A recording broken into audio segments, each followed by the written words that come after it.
and began doing a complete and total shift on myself.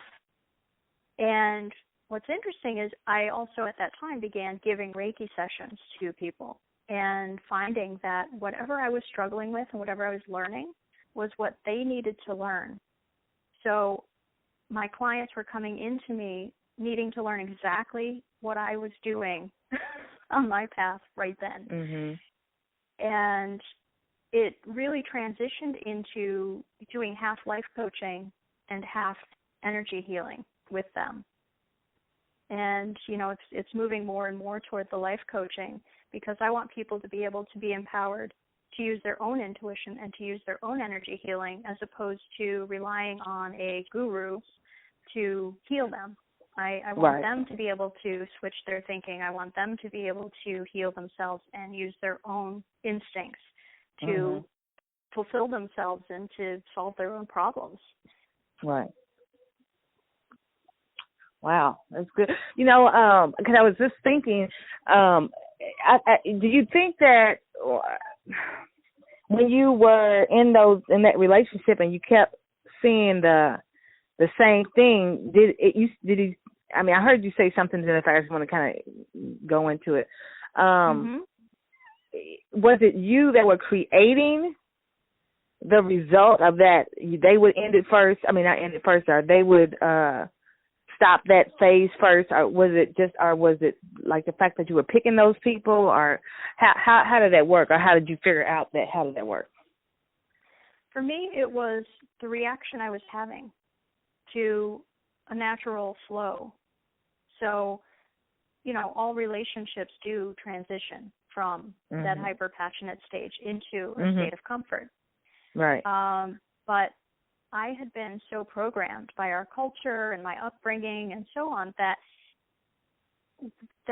romance and love are supposed to look a certain way and feel a certain way. And also, just me, I had the initial issue that perhaps I was sort of chemically imbalanced because the only time I really felt happy or normal was during that initial romance phase. Wow. So I was looking to feed my addiction with these people. And they didn't have that addiction. Wow, I gotcha. So I, was able to recognize in myself there were so many things that were fed by that. It was my ego. It was my addiction. It was my programming about how things were supposed to look. It was my own expectations in thinking that somebody was supposed to fulfill me instead of knowing that I was supposed to be fulfilling myself. Yes. So all of that together was what I had to learn in order to stop being miserable about the whole thing. And, the other cool part about that is that as soon as you get to that place where you are fulfilled in yourself and you're not asking somebody else to fulfill you, the people in your life line up to start treating you the way you're treating yourself. So then it creates what you wanted in the first place because you're not putting pressure on anyone else to give it to you. Yeah, I love that. I love that. That is really good. That's somebody's going to enjoy that right there because I think that there are people in relationships that they get trying to get the other person to fulfill their needs, and you have to first fulfill your own needs first. I love that. Absolutely. Yeah, and that works in every relationship in our lives, our family relationships, our love life, our work life, all of it. It's all based on our expectations and, what we've been programmed to believe and what we want out of people as opposed to what they want. Right. Right. That's so true. We a lot of times on the show we asked about failures in business. And so one, we talk about have you had failures in business? And then if you have, how did you turn those failures into success? It's interesting that you should ask. At the beginning of this year, I had gotten to a point where I was pretty much fully booked. And I went to go do a speaking gig in New York. And on our way there, I was asleep in the car, and we got into a car accident. I was not driving. We got into a car accident, and my knee got bent backwards. And so I had to have 2 surgeries. I had a staph infection. All kinds of things went crazy. Wow. And my schedule went down to bare bones, like I was just making the rent, you know. Right. And it was scary, you know, that really was a difficult point, but I was also really trusting that all of this was supposed to be happening for some reason. And what ended up happening was it gave me time to write a book. It gave me time, it gave me time to put together my coaching packages and things and to get them ready to be released on a national level rather than just working on with my small local clientele. Because I really feel that the messages that I have to give need to reach millions of people, not just 40 people. Wow, that gave me chills. I like that. That's good. Well, you know, I mean, go ahead. Those chills you just had, that is your soul saying yes. And that is one of the, you know, the pieces of your intuition that you want to learn how to trust. So the more you pay attention to and watch for those chills showing up, that's when your spirit's saying, yes, pay attention. So if we can all just even, you know, watch for those chills, watch for that sense of giddiness and excitement in yourself, because that is your soul saying yes. And if you know, if you're tuning into something or thinking about something or considering something and you feel yucky, that's also a signal. You know, your body communicates for your spirit. So whatever your body's telling you, you have to pay attention to. I like that. Chills, they're a yes. Yeah. Yeah, I do. I like that. See, that what I was thinking, I know that a lot of times we listen to people that come on the call, or even in my experience through my journey, the listeners know my story. But a lot of times when you have a downtime or a negative, one would think they get depressed or get down and out or just poor me or whatever. And what you just showed is that, you know, that downtime could be for something, a bigger, greater good, and just to trust the process.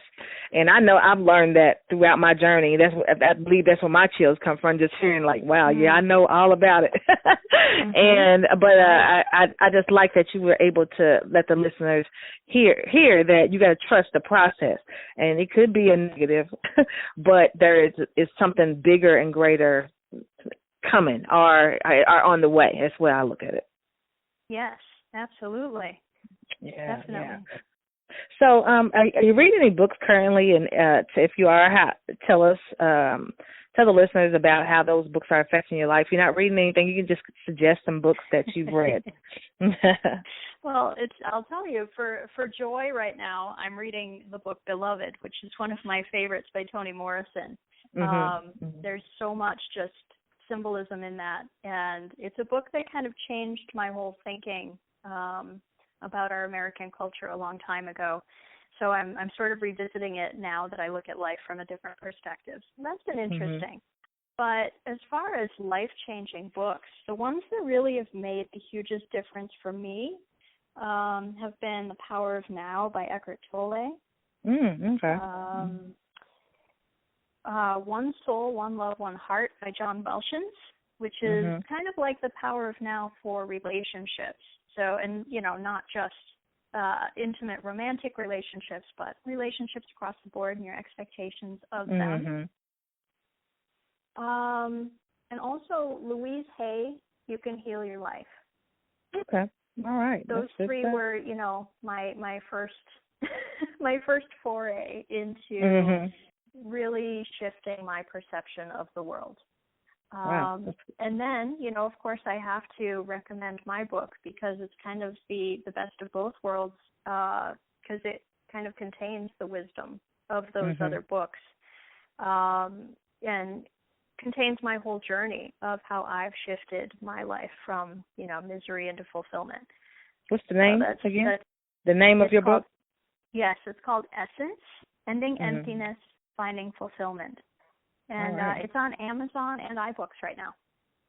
And we always put the links to the books on the blog as well. So you always can go just click those links and grab them. But we're going to have one last question. But before we do, we'll have a word from our sponsors, and we'll be right back. Great. Have you ever wanted to be a published author?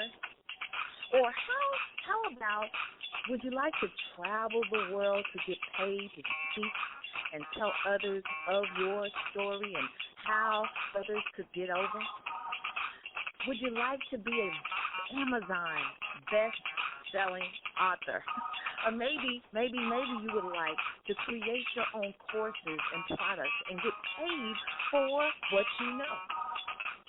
If that sounds like you, join Terry Clay and Sue Ham at the Business Explosion Mastermind in Florida. It's a private luxury retreat. There, you will have private access to the beach. You will stay in a mansion near the beach. You will be just 2 minutes from Mexico. While there, you will learn all about how to explode your business. If this sounds like you, go to businessexplosion.net. We cannot wait to see you there. All right. So thanks so much to our sponsors. We appreciate you. And this is the question that we ask every last guest that comes on this call. And because we are the Startup Biz Coach and we're empowering entrepreneurs right from the start. And what advice could you give an entrepreneur right from the very start? Well, definitely really, like we talked about, trusting the process. Just allowing things to flow and not being in resistance. You know, I mean, that's it. We all have this expectation of how we think it's going to turn out, how we think it's going to look, the speed that it's supposed to take place in. And the universe has its own way of guiding us in the proper speed and the proper direction. And the more that we try to fight that, the more we try to control the journey and the way things look, the harder we make it for ourselves. And the harder we make it for ourselves to receive from the universe. Right. So the more you can just surrender and trust the feelings you get. When you're interacting with something, remember, if it excites you, it's a yes. If it makes you feel crappy, it's a no. And just keep trusting that. And, don't try to force anything. Just allow things to unfold as they're meant to unfold, but work hard. Just, it doesn't have to be something you hate doing, but you do have to keep moving. You do have to keep working and keep moving forward. And if there's a part of the job that you don't like, find somebody that can help you out to do that part for you. But you have to take the action for the universe to help you move forward. But yes, you don't have to do, anything that feels awful, because that's the last thing that's wanted of you. I know that's right. I have a job. I was just telling one of my business partners that there was a part of my job, my business, that I don't like, and I said, I'm about to outsource this. You just kind of reminded me what I need to do today. I need to be outsourcing a part of my business, another part. Right. So thanks so much for stopping by the call. Make sure you give them your contact information and how they can get in contact with you. Yes.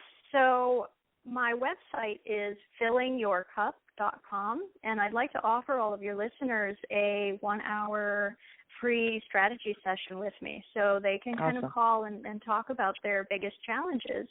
And I can certainly offer them a couple of tips on how they can move forward to sort of break free of those challenges. So they can go right to fillingyourcup.com to do that. And otherwise, my phone number is 603-219-6211. All righty.